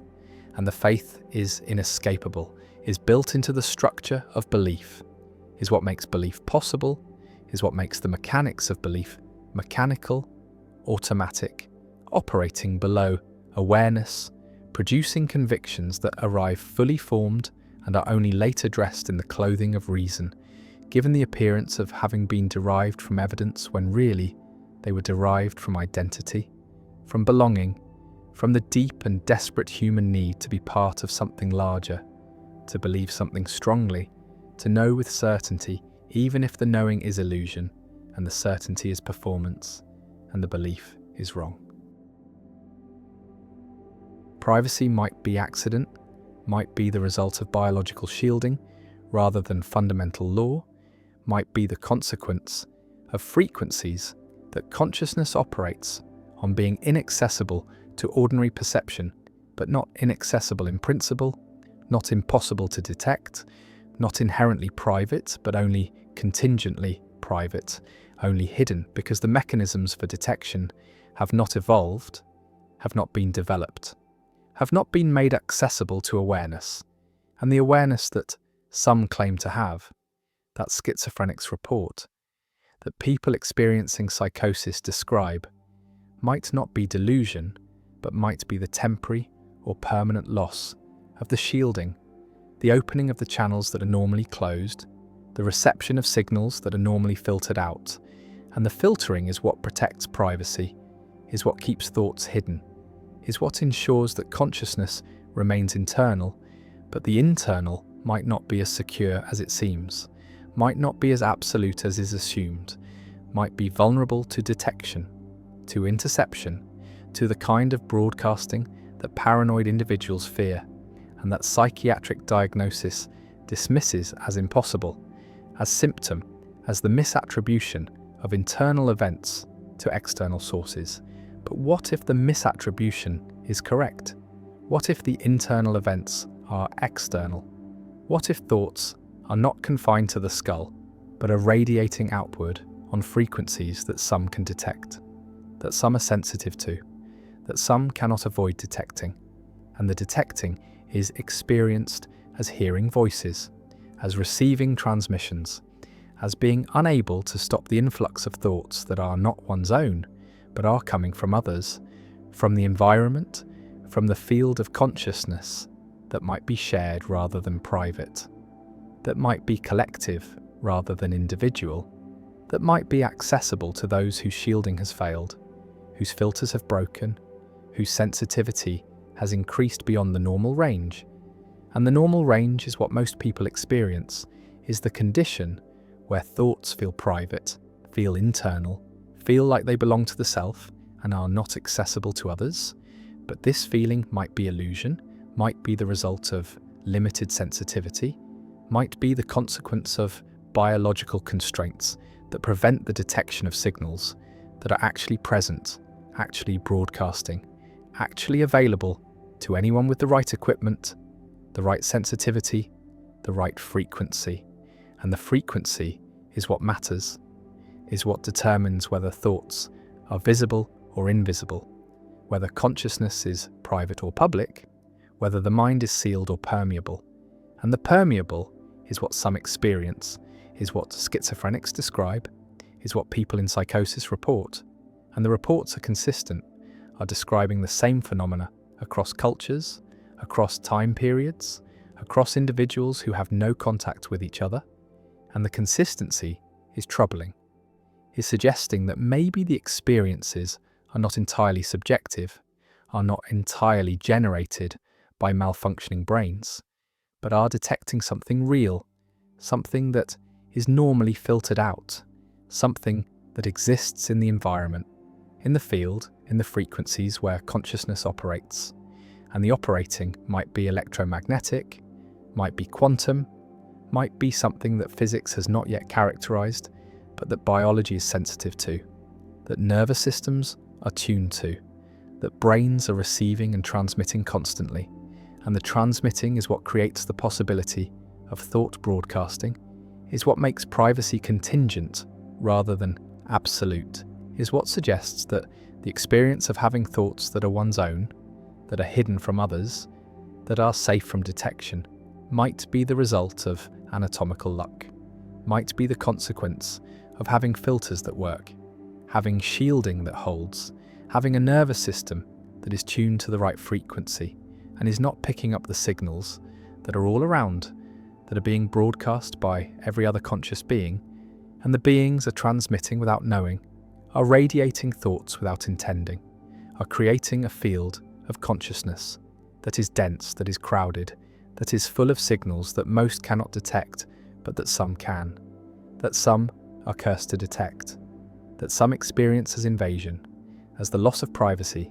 as the horrifying realization that thoughts are not safe, are not hidden, are not private, and the not private is what thought broadcasting delusion describes is what paranoia is responding to, is what might be accurate perception rather than misperception, might be the detection of real signals rather than the hallucination of imaginary ones. And the imaginary is what psychiatry assumes, is what diagnosis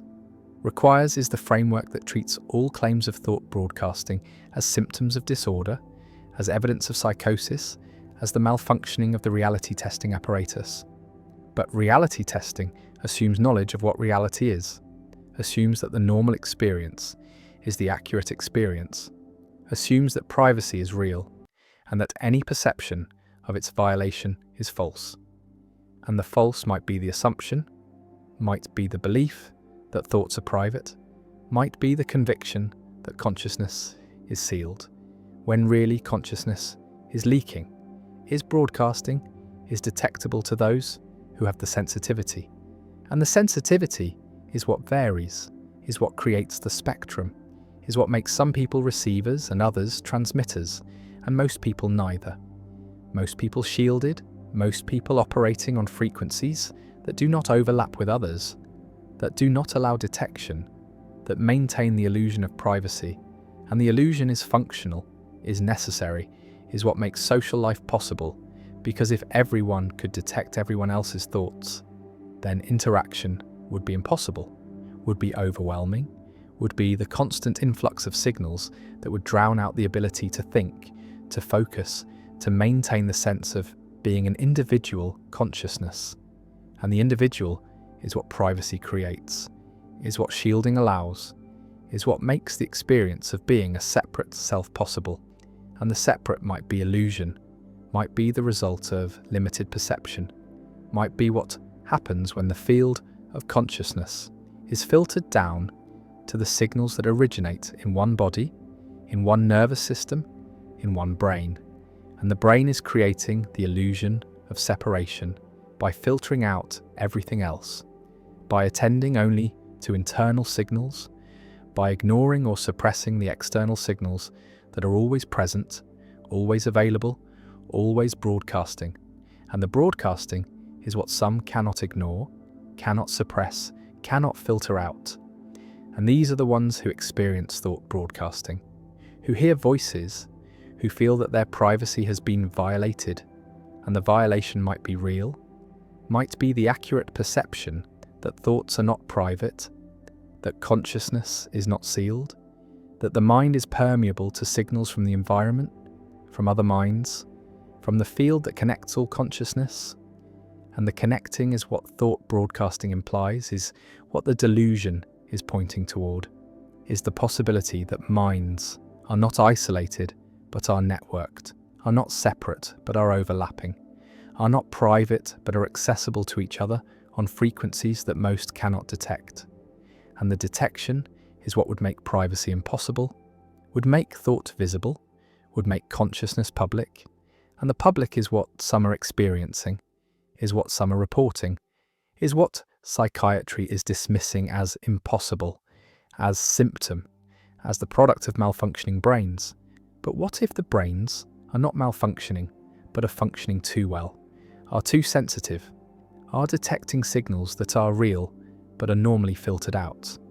And the filtering is what fails in psychosis, is what breaks in schizophrenia, is what allows the influx of thoughts that are not one's own, that are coming from others, that are being broadcast on frequencies that are normally inaccessible. And the inaccessible is what protects privacy, is what makes thoughts feel safe, is what creates the illusion that the mind is sealed, is private, is hidden from others. And the hidden might be temporary, might be contingent, might be the result of biological constraints that could be overcome, could be bypassed, could be eliminated through technology, through drugs, through practices that alter consciousness, that change sensitivity, that open the channels that are normally closed. And the opening is what some experience spontaneously, is what happens in psychosis, is what occurs when the filters fail. And the failing might not be pathological, but might be the revealing of a truth that is normally hidden, that is normally suppressed, that is incompatible with social functioning, but is accurate, is real,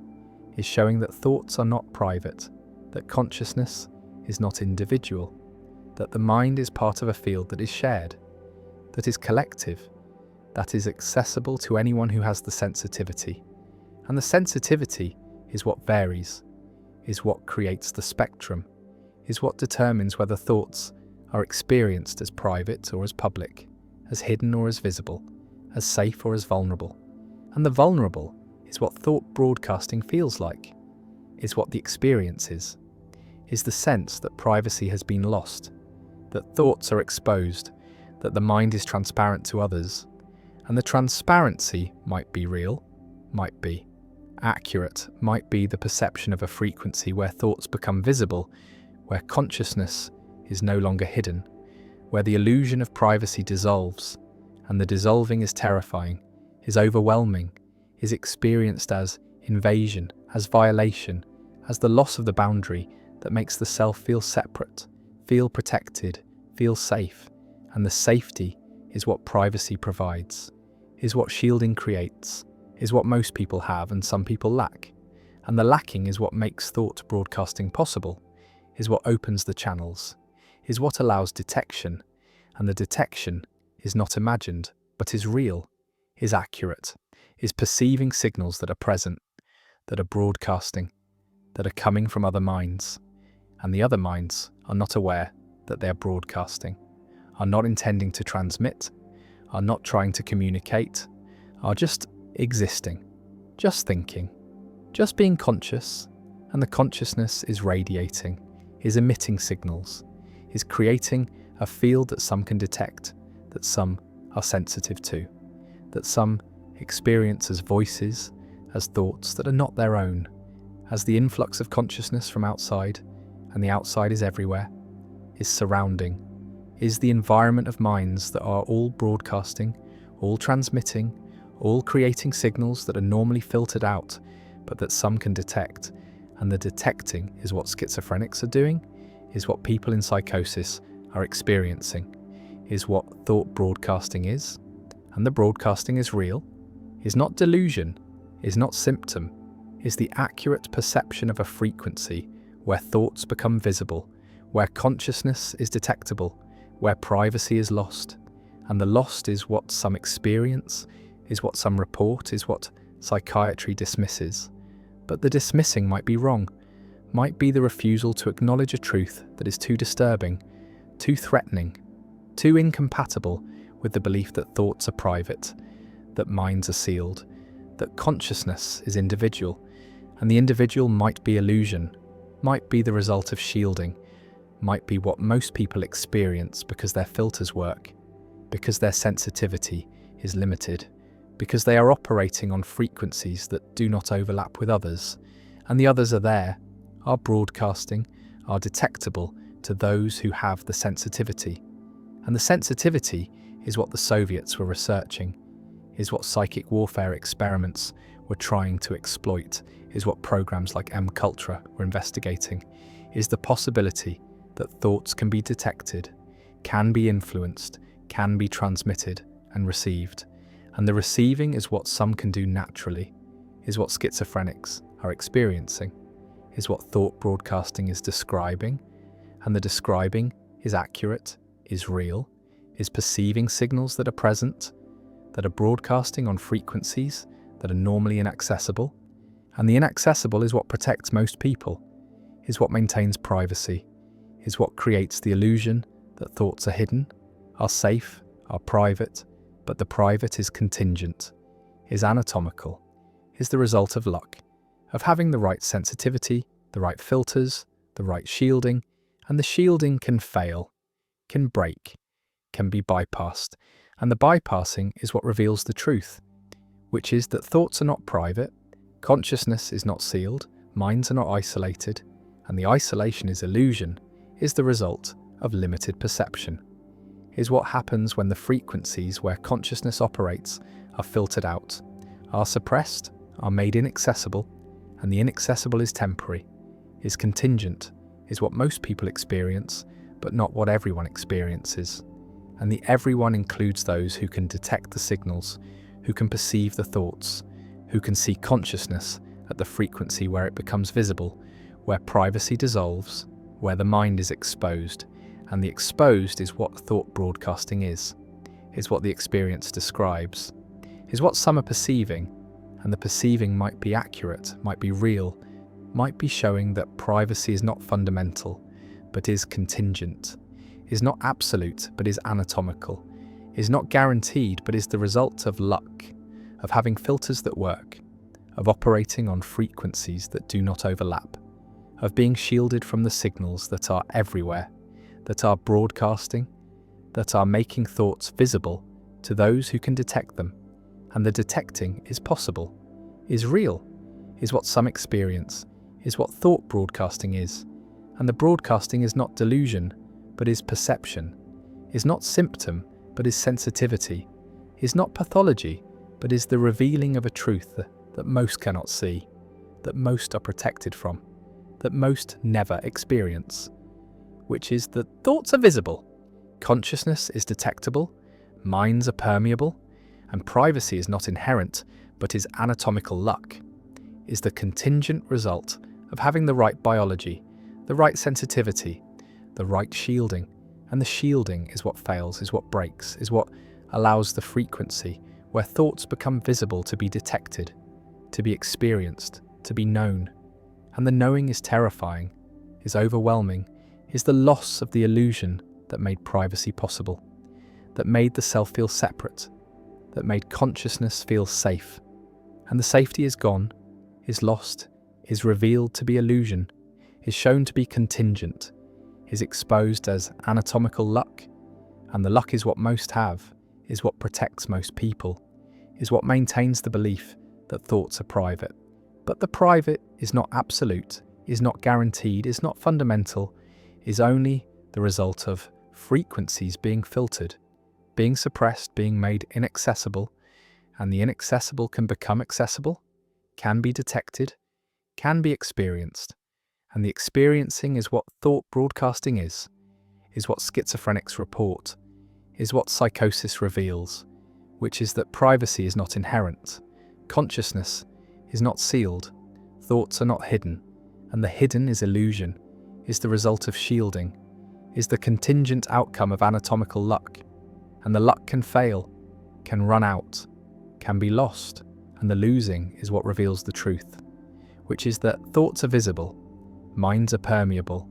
consciousness is detectable at the frequency where it becomes visible, where privacy dissolves, where the illusion ends, and the ending is what some experience, is what thought broadcasting is the perception of the frequency where thoughts become visible, where consciousness is exposed, where privacy is revealed to be not fundamental, but contingent, not absolute, but anatomical, not guaranteed, but luck.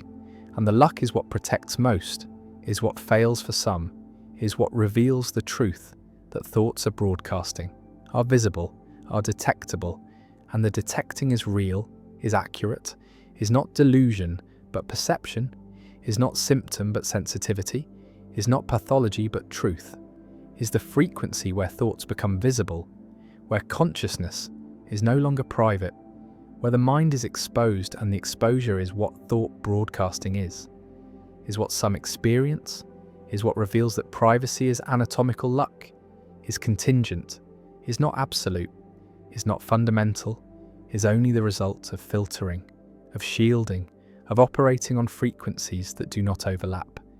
And the overlapping is what happens when the filters fail, when the shielding breaks, when the frequency becomes accessible.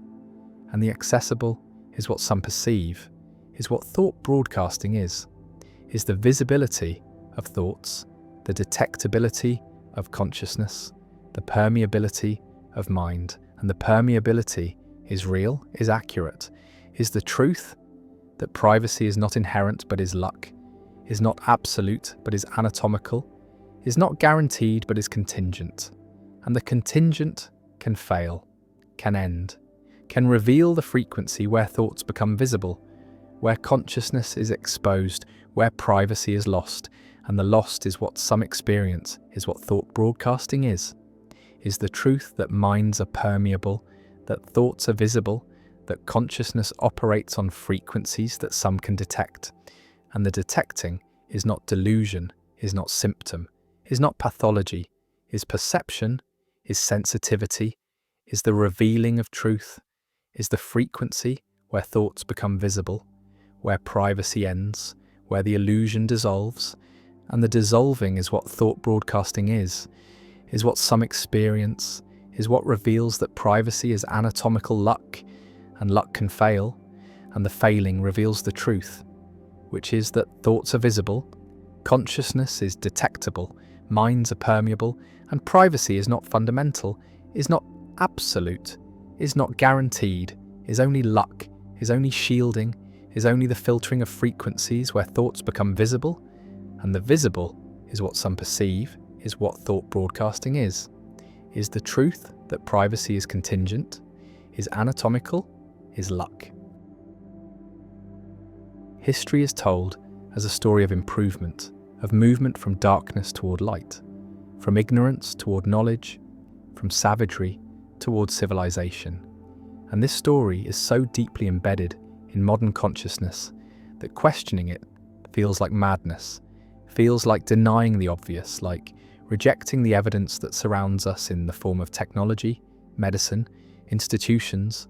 all the apparatus that makes contemporary life safer, longer, more comfortable than life in previous centuries. But the story is a story, is a narrative constructed retrospectively, is an interpretation imposed on events that could be read differently, could be organized into different patterns, could reveal trajectories other than progress. And the other trajectories are visible once the mythology is recognized as mythology. Once the belief in linear improvement is seen as belief rather than fact, as framework rather than discovery,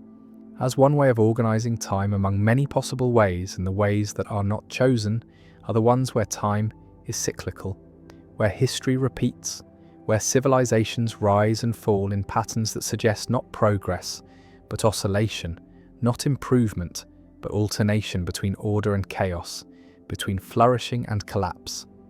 And collapse is what the mythology of progress cannot acknowledge, cannot incorporate, cannot make sense of, except as temporary setback, as aberration, as the exception that proves the rule. But what if collapse is not the exception, but the rule, is not the deviation, but the pattern, is what happens to every complex system eventually, inevitably, necessarily, because complexity is fragile, is requiring constant energy to maintain. And when the energy fails, when the resources are exhausted, when the conditions that allowed the complexity to emerge are no longer present, the system simplifies, degrades, collapses back into disorder. And this is not failure, but thermodynamics, is not moral failing, but physical law, is entropy doing what entropy does. And entropy is not progress, is not moving toward anything, is not improving but is equalizing, is smoothing out gradients, is converting order into disorder, structure into randomness. And life civilization, all the complexity that humans value, is temporary resistance to this process, is local pockets of order maintained at the cost of increasing disorder elsewhere. And the elsewhere is growing, is expanding, is eventually consuming the local, because the second law is inexorable, is not suspended by hope or effort or belief in progress. And so, the mythology of progress is fighting against physics, is claiming that the arrow of time points toward improvement, when really it points toward heat death, toward the end of difference, the end of structure, the end of everything that makes progress possible. And the possible is temporary, is the brief window during which complexity can exist, can build, can imagine itself to be moving forward, when really it is just moving, is just changing, is just reconfiguring before the inevitable simplification. And the simplification is what history shows when the mythology is removed, when the narrative of progress is recognized as narrative, as story, as interpretation, because what history actually shows is cycles, is empires rising and falling,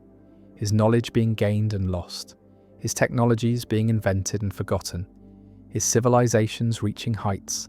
and then collapsing into darkness from which new civilizations emerge? And the emergence is not progress, is not improvement, is just the cycle continuing, is the pattern repeating, is order arising from chaos and returning to chaos in the rhythm that characterizes complex systems. And complex systems are not stable, are not sustainable, are not moving toward equilibrium, but are far from equilibrium, are maintained by constant input of energy. And when the input falters, the system collapses. And the collapse is not pathological, is not avoidable, is built into the structure, is the natural end of complexity. And the end comes for every civilization, has come for every civilization, will come for this civilization, because the conditions that allow it to exist are temporary, are contingent, are dependent on resources that are finite, on stability that is fragile, on assumptions that are false. And the false assumptions include the mythology of progress, include the belief that things are getting better, that humanity is moving forward,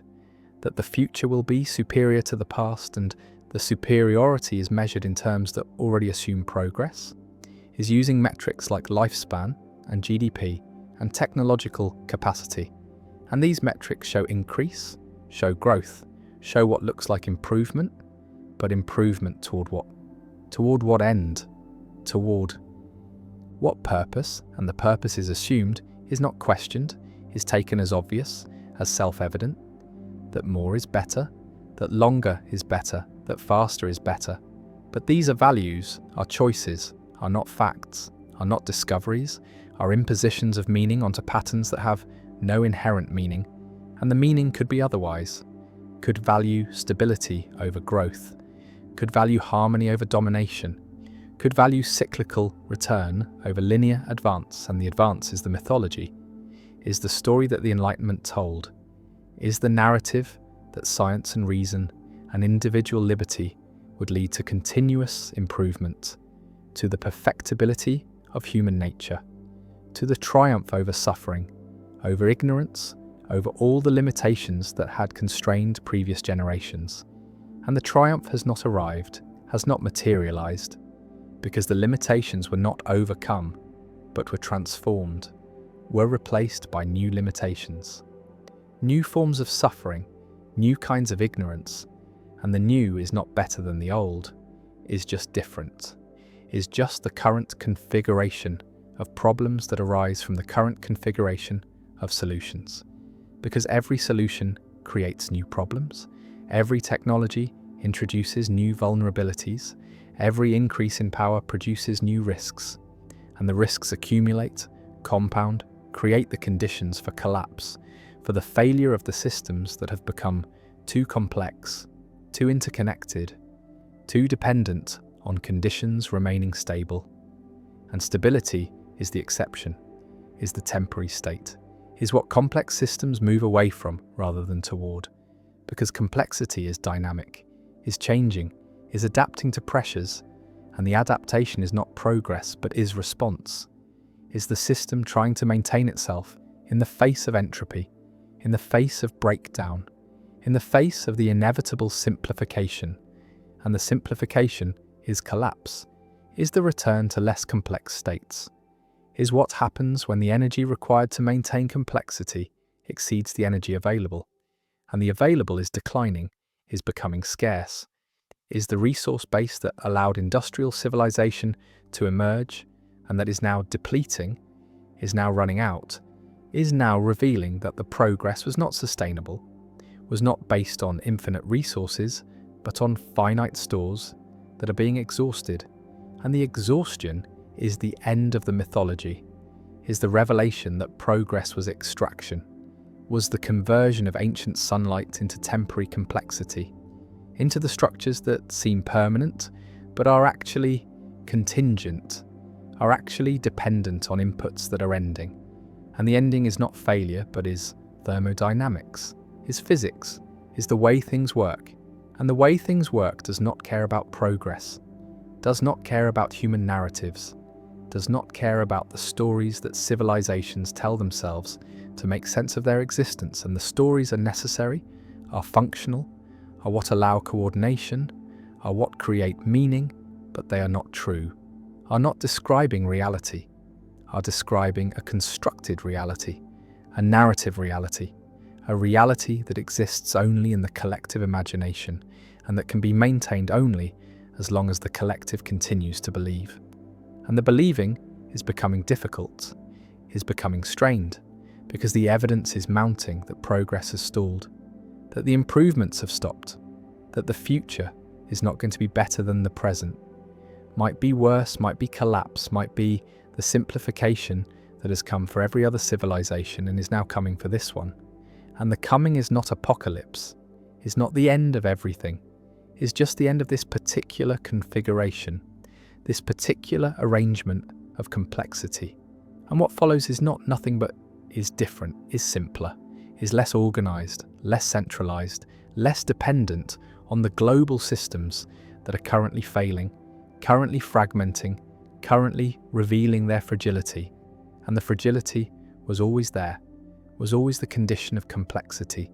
was always the cost of building systems that are far from equilibrium, that require constant energy to maintain. And the energy is failing, is becoming unreliable, is exposing the mythology of progress as mythology, as story, as belief. That was never fact, was never discovery, was always interpretation, always narrative, always the imposition of meaning onto patterns that could mean anything, that could be organized into any story, and the story that is told shapes the response, shapes what is seen as problem and what is seen as solution, shapes whether collapse is recognized as collapse or is interpreted as temporary setback, as challenge to be overcome, as opportunity for innovation. And innovation is the god of. Progress is the answer to every problem, is the belief that human ingenuity can overcome any limitation, can solve any crisis, can extend the trajectory of improvement indefinitely. And the indefinitely is the lie, is the impossibility, is the claim that entropy can be defeated, that complexity can be maintained forever, that the conditions that allowed progress are permanent when they are temporary, are contingent, are ending. And the ending is visible in the stagnation of median incomes, in the declining returns on technology, in the increasing fragility of supply chains, in the breakdown of institutions, in the resurgence of tribalism, in all the signs that the center is not holding, that the complexity is too much, that the system is simplifying, whether it wants to or not. And the not wanting is the clinging to the mythology, is the insistence that progress must continue, that the future must be better, that collapse is not possible, not thinkable, not allowable, but the allowable is not up to humans, is not subject to preference, is determined by physics, by resources, by the limits that cannot be overcome through belief or effort or innovation. And the limits are asserting themselves, are becoming visible, are revealing that the mythology of progress was always just that, was always story, was always the narrative that a particular civilization told itself during its particular window of complexity. And the window is closing, is narrowing, is approaching the point where the story can no longer be maintained, where the evidence of stagnation and decline becomes overwhelming, becomes undeniable, becomes the new reality that requires a new story, a new mythology, and the new mythology is not yet formed, is not yet coherent, is emerging in fragments, in the recognition that growth cannot continue, that resources are finite, that complexity is fragile, that collapse is not aberration, but pattern, not failure but phase, not the end but the transition. And the transition is what humans are bad at, are resisting, are denying, because the mythology of progress makes transition look like regression, makes simplification look like failure, makes collapse look like catastrophe, when it is just change, is just the system moving to a different state, a less complex state, a state that requires less energy, less resources, less organization. And the less is not worse, is not better, is just different, is the configuration that is possible given the conditions, and the conditions are changing, are no longer supporting the complexity, are no longer providing the energy, are no longer maintaining the stability.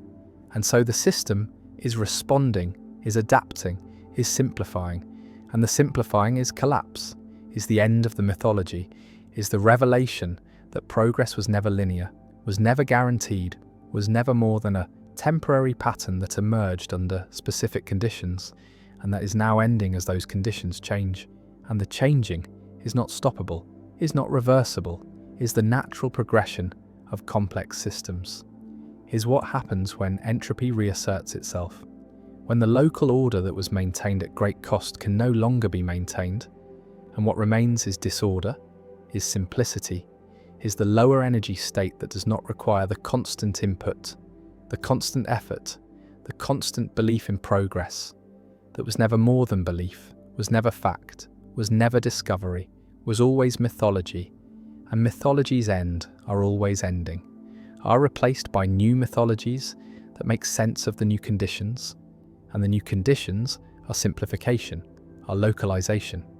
are the breakdown of the global systems that defined progress, that made progress visible, that created the metrics by which improvement was measured, and the measuring is ending, is becoming irrelevant, because the systems that supported the measuring are fragmenting, are collapsing, are revealing that they were never as solid as they seemed, were always contingent, always temporary, always dependent on conditions that are now changing, and the changing is what humans must adapt to, must respond to, must accept, because the accepting is what allows response, what allows adaptation, what makes survival possible. And survival is not progress, is not improvement, is just continuation, is just the persistence of life in new forms, in simpler forms, in forms that do not require the mythology of progress, that do not assume the future will be better, that do not measure themselves against an imagined trajectory of improvement. And the imagined was always the problem, was always the mythology, was the story that made sense when complexity was increasing, when energy was abundant, when resources seemed infinite, but none of those conditions hold. Anymore, none of those assumptions are valid. And so the mythology is crumbling, is being revealed as mythology. And what is being revealed is not that progress was false, but that it was conditional, was temporary, was the pattern of a particular phase. And the phase is ending, is giving way to a different phase, a phase of simplification, of localization, of the breakdown, of complexity. And the breakdown is not the end, but is transition, is the movement from one state to another, from high complexity to lower complexity, from global systems to local systems, from the mythology of progress to something else, to some other story, some other way of making sense of time, of organizing history, of understanding change. And the understanding is what is needed, is what allows the transition to be navigated, allows collapse to be survived, allows the species to persist beyond the mythology, beyond the belief in progress, into a future that is not better or worse but different, is not moving forward or backward, but is just moving, is just changing, is just the continuation of patterns that have always characterized life, that have always characterized civilizations, that have always involved cycles of increase and decrease, of complexity and simplification,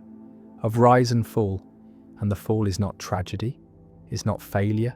is just the other half of the cycle, is the return that follows every advance, is the simplification that follows every increase in complexity, is the natural, inevitable, thermodynamically necessary end of every period of growth. And growth cannot be infinite, cannot continue forever, must end, must reverse, must give way to simplification. And the simplification is happening, is visible, is undeniable once the mythology is set aside, once the belief in progress is recognized as belief, as story, as narrative, that served a purpose but is no longer serving that purpose, is no longer making sense of the present, is no longer predicting the future, is no longer functioning as mythology should function, and so it is being abandoned, is being replaced, is giving way to new stories, new frameworks, new ways of understanding time. And the new ways are not yet clear, are not yet coherent, are emerging in the recognition that progress was always mythology, that linear time was always story, that improvement was always interpretation, and that the patterns of history are not linear but cyclical, not progressive but oscillating, not moving toward anything but just moving, just changing, just expressing the dynamics of complex systems that arise and fall, that order and disorder that complexify and simplify in rhythms that have nothing to do with progress, nothing to do with improvement, nothing to do with the narratives that humans tell, but are just the way things work, the way systems behave, the way entropy plays out in the temporary pockets of order that are life, that are civilization, that are all the complexity that seems permanent but is actually fleeting, actually momentary, actually the brief resistance to the overwhelming tendency toward disorder. And the disorder is not evil, is not failure, is not the end of meaning, is just the default state, the equilibrium, the simplicity that complex systems return to. And the return is not tragedy, but is nature, is physics, is the way things are. And accepting this, accepting that progress was mythology, that collapse is natural, that the future is not moving forward, but is just moving, is what allows the transition, allows the adaptation, allows the species to survive beyond the mythology, beyond the belief that made sense for a while, but makes sense no longer. And the no longer is now, is the present, is the moment when the mythology is crumbling, is being revealed as story, and the story is ending. Not because it was false, but because it was conditional, was applicable only under certain conditions, and the conditions have changed, are changing, are no longer supporting the narrative, are no longer making progress visible, are no longer sustaining the belief, and so the belief is fading, is being replaced by something else, by the recognition that time is not linear, that history is not progressive, that the future is not determined by the past in any simple way, that complexity and simplicity alternate, that rise and fall are phases of the same cycle. And the cycle is what matters, is what persists, is what continues beyond any particular civilization, beyond any particular mythology, beyond any particular belief about where time is going or what the future holds. Because the future holds nothing except change, holds nothing except the continuation of patterns that have always operated, that operate now, that will continue to operate regardless of what humans believe, regardless of what stories they tell, regardless of the mythologies they construct to make sense of their existence. And the existence continues, adapts, persists, not through progress but through change, not through improvement but through transformation, not through moving forward but through moving, just changing, just being what systems are, which is dynamic, unstable, temporary, and always, eventually, inevitably, returning to simplicity, returning to disorder, returning to the state from which complexity briefly emerged and to which it always returns. And the return is not the end, but is the pattern, is the cycle, is the way things work. And working with this, accepting this, understanding this, is what allows humans to move beyond the mythology of progress, beyond the belief in linear time, beyond the narrative of improvement, into a relationship with time that is more honest, more realistic, more aligned with the actual patterns of history. And the actual patterns are not progressive, but are cyclical, are not moving forward but are oscillating, are not improving but are changing. And the changing is all there is all there ever was, is all there ever will be. And the will be is not better, is not worse, is just different, is just the future, is just what comes next. And what comes next is not determined by mythology, is not shaped by belief in progress, is not the continuation of improvement, but is the continuation of patterns, of cycles, of the rise and fall that has always characterized complexity, that has always characterized civilization, that is now revealing itself again, is now becoming visible again, is now showing that progress was always temporary, was always conditional, was always mythology, and mythology's end, must end, are ending now. And what comes after is not nothing but is different. Is the next story, the next framework, the next way of making sense of time, and the sense that is made will not include progress, will not assume improvement, will not project linear advance, but will recognize cycles, will accept collapse, will understand that complexity and simplicity alternate, that neither is permanent, that both are phases, and that the phase of progress, the phase of increasing complexity, the phase of the mythology is ending, is giving way to simplification, to collapse, to the next phase of the cycle. And the next phase is not tragedy, is not the end, is just different, is just what comes after growth, is just the return to lower complexity, and the return is natural, is inevitable, is happening now. And recognizing this, accepting this, understanding this, is what allows the transition, what allows the adaptation, what makes survival possible beyond the mythology, beyond the belief in progress, beyond the narrative that time moves forward. Because time does not move forward, time just moves, just changes, just continues. And the continuing is not progress, but is just continuation, is just the persistence of patterns, of cycles, of the dynamics that have always operated and will always operate, regardless of what humans believe, regardless of the mythologies they construct, regardless of the stories they tell themselves, to make the chaos bearable. And the chaos is bearable, has always been bearable, is just change, is just the way things are. And the way things are does not include progress, does not include improvement, does not include the mythology, includes only change, only cycles, only the oscillation between complexity and simplicity, between order and disorder, between the rise that seems like progress and the fall that reveals. It was always just phase, just pattern, just the temporary resistance to entropy that all complex systems represent. And the representation is ending, is collapsing, is returning to simplicity. And the simplicity is not the end, but is the beginning, is the ground from which new complexity might emerge, might rise, might begin a new cycle. And the new cycle will not be progress, but will just be cycle, will just be pattern, will just be the continuation of dynamics that do not care about human narratives, do not respond to human beliefs, do not acknowledge the mythology of progress, except as one more temporary pattern that emerged and fell, that rose and collapsed, that was and is no longer, and the no longer is now.